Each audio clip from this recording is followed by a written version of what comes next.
Hey, hello, thanks for watching, and we are live. This is so much easier than recording videos and drag dropping them to YouTube. So, my name is Samantha, and I've been on a quest to help what I call recovering angry wives. And now I'm helping angry moms because I did a show called Passionate About Parenting in the beginning of the year. Lots of moms have reached out and asked for help. And I have this close Facebook group of about 400 people, mainly moms and wives, that I'm coaching and helping. But I want to reach out to everybody. And I figured out that this is really, really smart. And my kids have kept asking me how many YouTube subscribers I have. And I thought, why not just go live and help everybody? Also, I'm behind on supporting and helping women. So I'm going through kind of Q&A of what they reached out for help with and just coaching into it right here.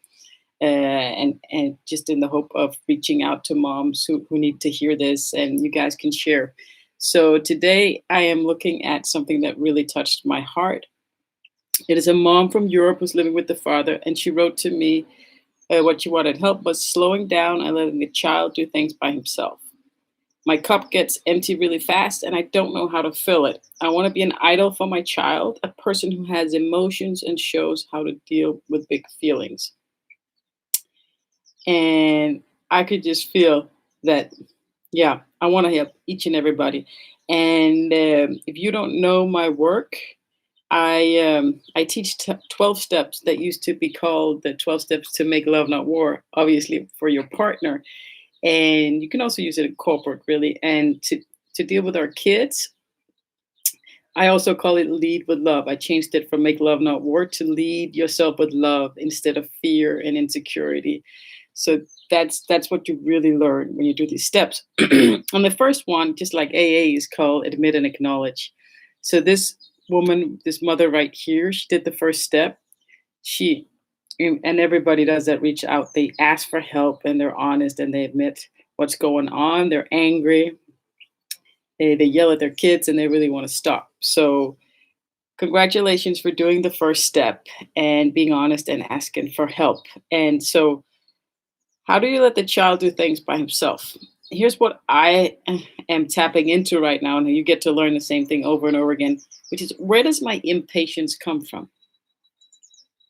Like just yesterday, I was out jogging with my son, which is great. That's a dream come true that we can do this activity together. And he's happy. He's, jogging and running. He's just turned 9 is the best thing. And then he could be on his iPad and all those things. But I noticed when he was tying his shoelaces, and I just see this how, oh my God, I have a minute. Sorry.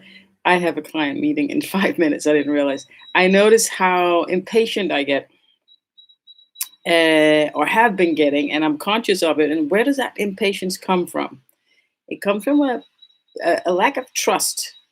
When we want to get on and not be in the now and not wait for them, deep down, it comes from a lack of faith that things are going to work out without us interfering, without us meddling into things. And so that's what I'm learning personally right now about the impatience. So notice where you're butting in. And it can be anything. I think as moms, it's really hard. Like if they're in the kitchen cooking, they're doing it completely freestyle their way. And so against my logic that I have to get out of the kitchen, not to interfere. So take these precautions, right? Now, I'm sorry, I don't have time to talk into how to fill up your cup because I just realized I had a client meeting now. But try just get out of the kitchen. That's what I do. Like I cannot stop myself from talking and interfering and being the way I am. And so just realize that and be structural around it. So you get out of the kitchen, or you just practice one step at a time to let them do things by themselves. If you interfere, catch yourself doing it and take control over it and realize they get to learn things by themselves, right? So whether it's they're tying their shoelaces or the way they're cooking or the way they're cleaning. Unfortunately, she didn't write how old her kids were. Um,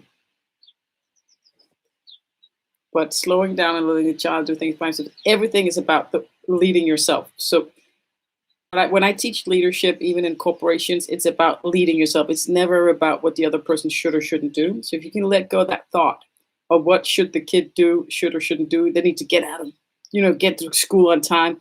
Forget about that. Ask yourself, what can I do right here, right now to not shout blame, complain, or throw a huge pity party or get desperate or anxious. Like, it's about that connection. They will get to school on time. Don't be focused on that specific outcome. Have it as a goal. You want it, you will get it. But if you jump over, you just get fixated on, hey, they gotta get to school on time, they gotta get out, they gotta, we get fixated on something in our mind because that's the way we see it. But we've got to let go of that image and just ask yourself, what can I do right now without blaming, shaming, complaining? Even if you just did it and you lost your shit, sorry, my language, ask yourself again. So realize it's about you. How can you lead yourself with love and patience? Because then you will lead your child with love and patience. Whatever you want to create, if you're blaming them, if your cup gets, I have to talk into that next session. Stop blaming yourself if you're blaming them. Forgive yourself. Blaming your kids is blame spillover. When you're yelling and you're angry at your kids, you're really disappointed in yourself and you get even more disappointed. It's a pressure you put on yourself.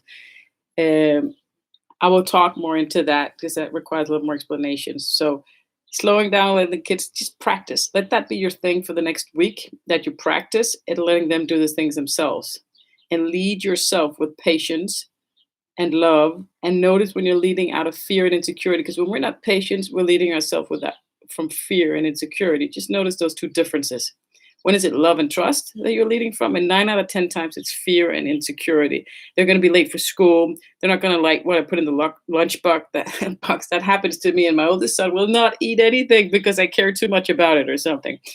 And so just notice that. And that's it for now. I have to run, unfortunately, to the mom in Europe. I will get back on how to fill up your cup and be an idol to your child who has, and someone who has emotions and shows how to deal with big feelings. I love that. Thank you for reaching out, and see you in the next video. Bye-bye.